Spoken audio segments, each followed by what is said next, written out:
Welcome to this explainer. We're taking a massive amount of rapid-fire genetic source material and distilling it into a cohesive, high-yield clinical review. If you're a med student prepping for boards or getting ready to hit the wards, this is for you.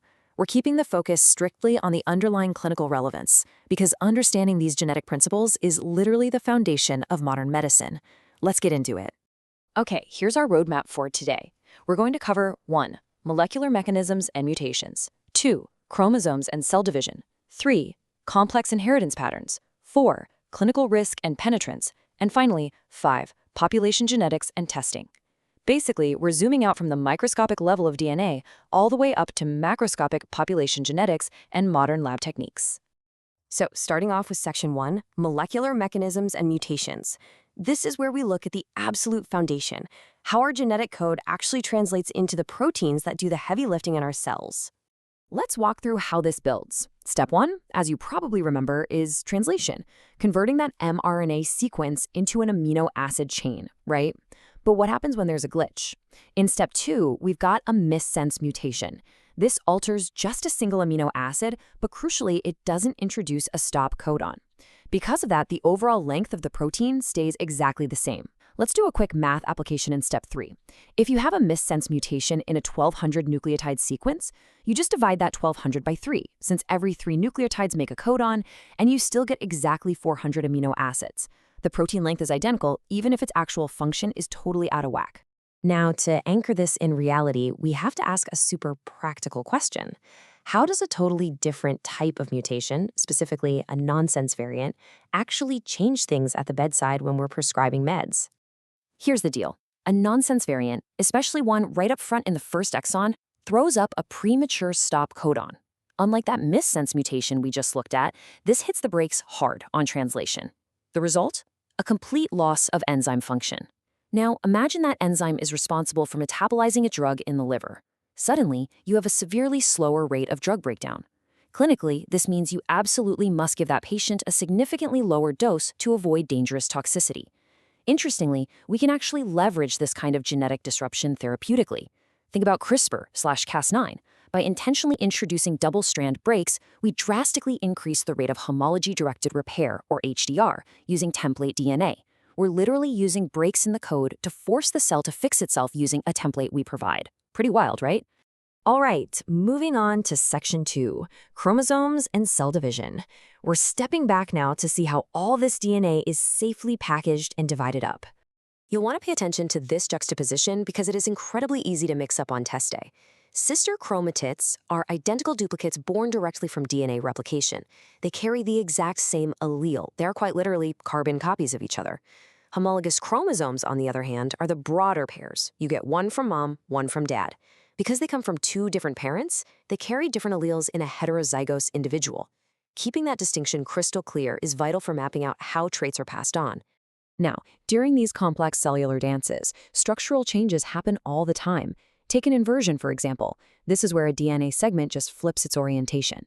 The key takeaway here is that it remains a balanced structural change. Why? Because it doesn't alter the total amount or the copy number of the genetic material. The whole shebang is still there. A specific segment is just reading backwards. We also see exactly when genetic diversity is hardwired into our gametes. During meiosis 1, those homologous chromosome pairs, specifically the tetrads showing evidence of crossing over, align right at the metaphase plate. This is that critical, split-second moment of independent assortment and recombination that ensures absolutely no 2 gametes are exactly alike. But what happens when that intricate division goes wrong? Non-disjunction. You don't get the standard somatic cell count of 46 chromosomes. Instead, in conditions like trisomy 21, Down syndrome, a patient inherits an extra copy of chromosome 21.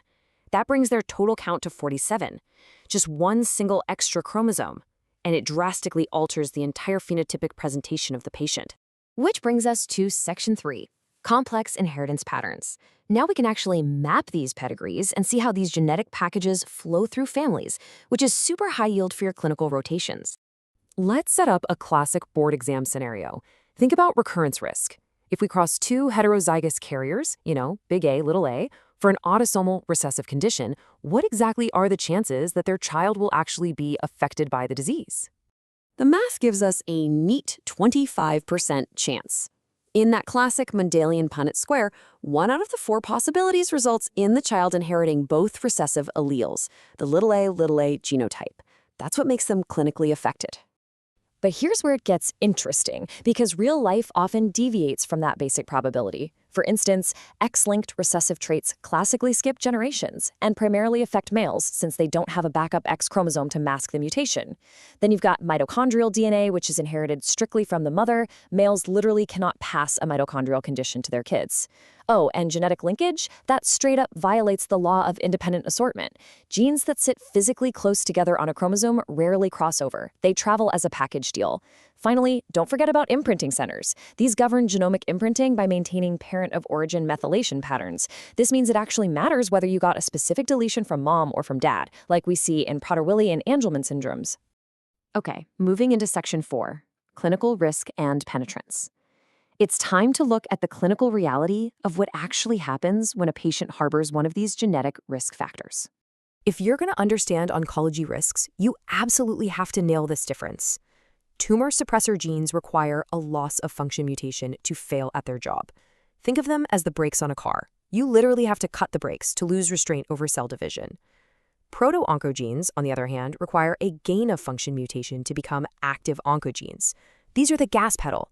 A mutation basically jams that pedal right to the floor, actively driving unchecked malignant cellular growth. But remember, genetics isn't always destiny. Even with a known pathogenic mutation, a patient might stay completely asymptomatic. We call this reduced or incomplete penetrance.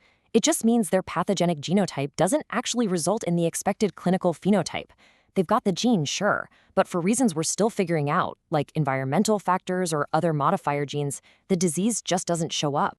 Let's break down some clinical math step by step, because believe me, patients are going to ask you to explain their risk all the time. Say the baseline risk for a disease is 0.1%. Then a genetic test comes back saying they have a 50% relative risk increase. To a patient, that sounds terrifying. But look at step 2. A 50% relative increase only adds half of the original risk. 50% of 0.1 is just 0.05. So in step 3, the new absolute clinical risk is precisely 0.15%. Knowing the difference between relative and absolute risk is an absolute game changer for counseling your patients without causing them unnecessary panic. Finally, we've made it to section 5, population genetics and testing. Now we're zooming out completely from the individual to look at genetic behavior across entire populations and how modern labs actually test for this stuff.